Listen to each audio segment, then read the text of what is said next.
Bonjour à tous, ravi de vous retrouver. On se retrouve aujourd'hui pour une vidéo sur le mois de juillet au potager. On va voir comment se porte notre potager donc en ce début juillet. Vous allez voir que les récoltes sont vraiment bien abondantes, les résultats sont au rendez-vous, on est super content. On voit notre chemin vers l'autonomie commencer à prendre la bonne direction avec des paniers qui commencent à être bien remplis. Les premières conservations, mises en sac surgelés, etc. On va voir qu'aussi bien du côté des légumes que des petits fruits, on arrive à avoir une très belle abondance. Donc on va survoler 3 zones du potager qui sont assez diversifiées. Et puis au fur et à mesure des commentaires, je vous montrerai des images un peu du reste du potager qui, grâce à l'alternance des pluies régulières de ce printemps, se porte vraiment à merveille. Allez, c'est parti pour ce tour du potager au mois de juillet. On va commencer avec les cultures du moment. Notamment en ce moment on récolte énormément de petits pois. Alors que ce soit des petits pois à rames, donc les petits pois à rames ce sont ceux qui grimpent, ils sont aux alentours des 2 mètres de haut, ou les petits pois nains, la variété merveille de Kelvédon. On voit que vraiment c'est vraiment l'abondance, on a des paniers repas pleins. On commence à mettre les premières portions repas aussi au congélateur pour le fil de la saison, pour l'hiver notamment. Et on n'oublie pas de se régaler aussi de ces légumes frais abondants en ce moment.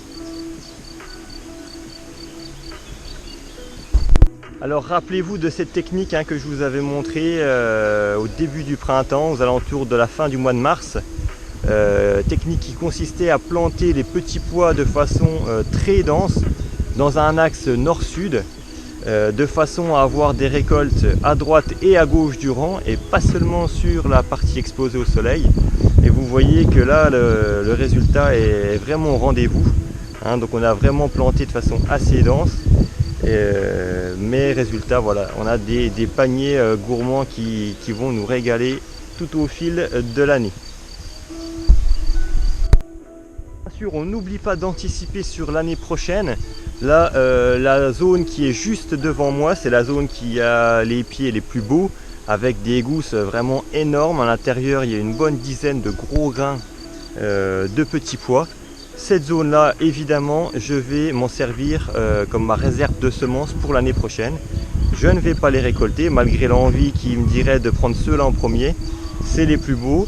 Et bien ceux-là, je vais me les mettre de côté et je viendrai récupérer les semences pour me faire mon stock pour l'année prochaine et ainsi avoir également une autonomie en graines. Alors pour le petit pois, il y a une particularité, je vous l'ai dit tout de suite, si des fois j'oublie au fil de la saison. Lorsque vous récupérez vos semences de petits pois, lorsqu'elles sont bien brunes, bien sèches, il faut les mettre 2-3 jours au congélateur, puis ensuite les ressortir et les faire sécher, de façon à tuer les éventuels charançons qui pourraient s'être glissés à l'intérieur du petit pois et qui, au moment du printemps, lorsque vous allez vouloir replanter vos graines, vont vous laisser des petits pois avec un trou à l'intérieur, vide quasiment. Et donc c'est des graines qui ne germeront pas. Donc n'oubliez pas cette étape si vous voulez être autonome en semences pour les petits pois. N'oubliez pas l'étape congélateur de façon à tuer les éventuelles larves de charançon. Notre récolte du moment vraiment qui régale tout le monde, c'est également les fruits rouges, que ce soit les groseilles, que ce soit les framboises, framboises jaunes, framboises roses. On a également les bluets.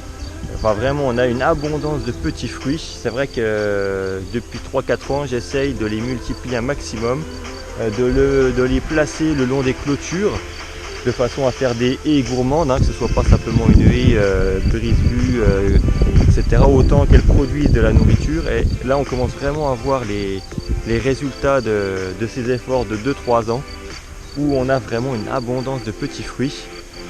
Qui vont être mangés directement et congelés, transformés en confiture, en glace, en sirop. Voilà, on va vraiment se régaler grâce à ça pendant toute l'année prochaine.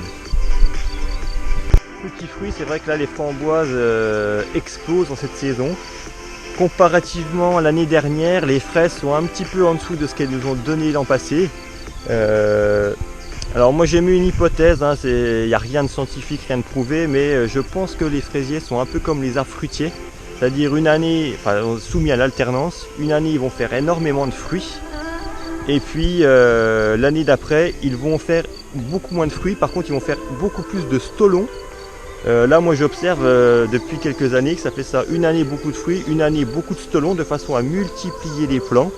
Je pense que la plante, pour ne pas épuiser le sol, a tendance à vouloir ensuite coloniser l'espace voisin.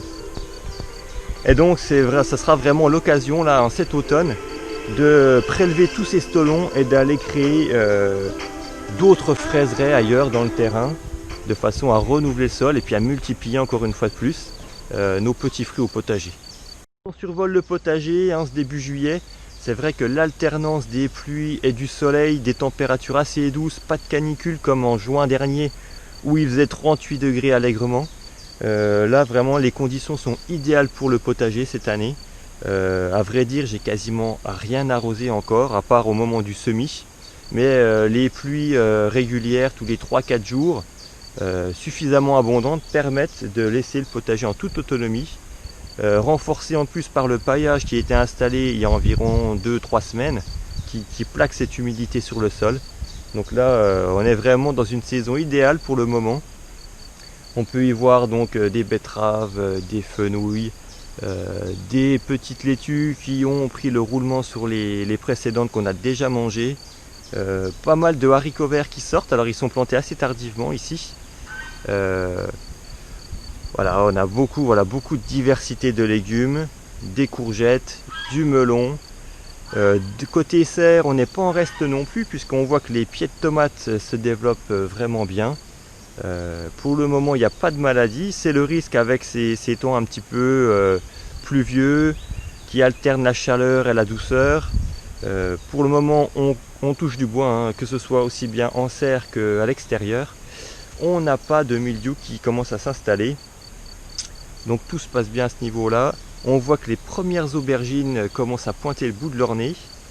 Donc si on compare également par rapport à l'année dernière, là on est vraiment en avance. L'année dernière c'était une année médiocre pour les tomates, médiocre pour les poivrons et les aubergines. Normalement, une fois de plus, hein, une alternance dans les cycles. Normalement ça devrait être une très bonne année à tomates, à aubergines et à poivrons, puisque c'était le cas il y a 2 ans et pas l'année dernière. D'ailleurs, si je regarde par rapport à l'année dernière, mes plants font au moins le double en taille par rapport à la saison équivalente de l'an passé. Et les tomates sont vraiment beaucoup plus grosses, beaucoup plus avancées. L'année dernière, hein, les premières tomates ont été mangées aux alentours du 5-6 août. Et là, honnêtement, je pense qu'on sera en train de manger nos premières tomates vers le 15-20 juillet, à peu près. Dans le potager, on va alterner des zones dites monoculture. Même si c'est pas vraiment de la monoculture, c'est simplement que dans cette planche, on va cultiver une ou 2 variétés de légumes.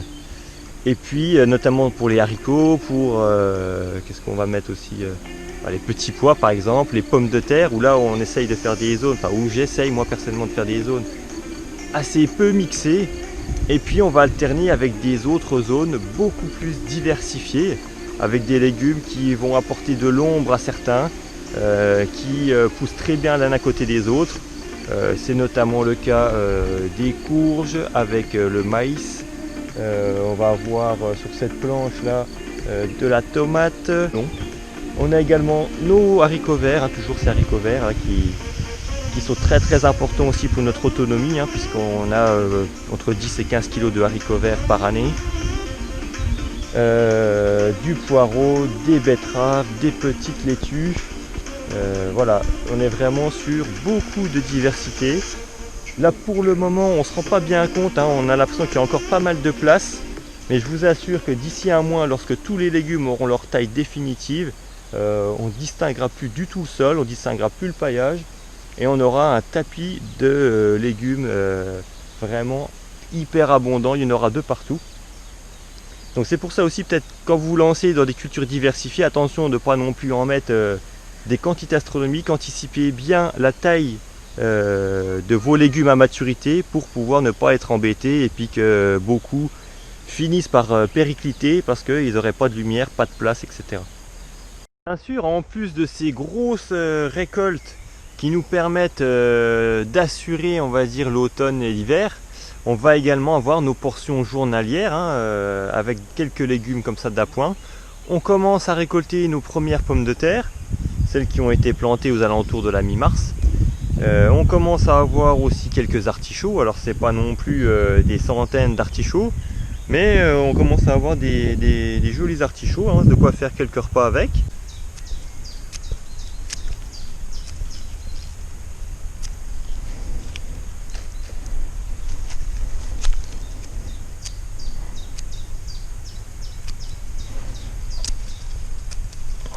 Le fait de tailler ces poireaux comme ça, donc de cette façon là, on va raccourcir les parties aériennes, la partie verte. Et ben, ça va nous permettre déjà de pouvoir consommer les premiers poireaux, soit en fondu, soit en soupe, etc. Mais également ça va booster les pieds parce que le système racinaire étant plus puissant que maintenant la partie aérienne, il va y avoir une deuxième croissance beaucoup plus rapide des poireaux qui restent. Et donc du coup le système toute la partie verte va vraiment pousser de façon plus puissante et on va commencer à voir la partie blanche, les fûts, vraiment à grossir, à prendre du diamètre. Et c'est à ce moment-là qu'on va venir buter les poireaux pour avoir des blancs les plus grands possibles. Alors soit on les bute avec de la terre ou tout simplement on viendra reprendre du paillage qu'on reviendra mettre contre le poireau et ça reviendra strictement au même. Donc nous on prendra cette option-là. Puisque le sol est déjà paillé, on viendra rajouter une petite épaisseur de foin ou alors on prendra le paillage de l'allée pour le recoller contre les poireaux de façon à avoir un blanc assez gros et assez imposant.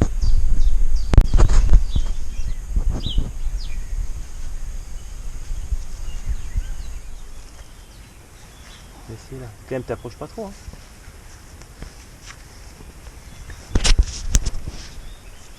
Attends, je vais la rabattre pas près des poules, s'il te plaît.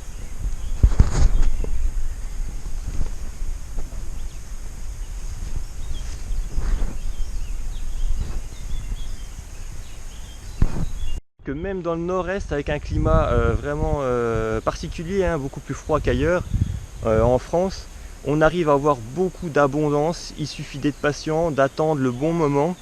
Et puis voilà, ça finit toujours par arriver.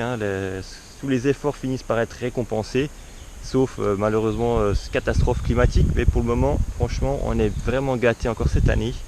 Et voilà, on va préparer l'abondance, notre autonomie pour l'année 2020-2021.